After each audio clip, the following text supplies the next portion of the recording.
கல்வி கண் திறந்த கருவழியினர் காலத்தால் அழியாத பெருந்தலைவர் காமராஜர் ஐயாவை பற்றி தான் பேச வந்துள்ளேன்.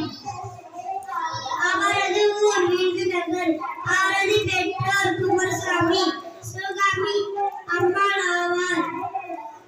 பல ஆயிரம் பள்ளிகளை திறந்தார். மதிய உணவு திட்டத்தை கொண்டு வந்தவர்.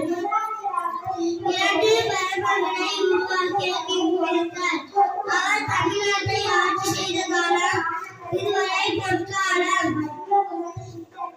அவருடைய பிறந்த நாளை கல்வி வளர்ச்சி நாளாக கொண்டாடுகிறோம். நன்றி, வணக்கம்.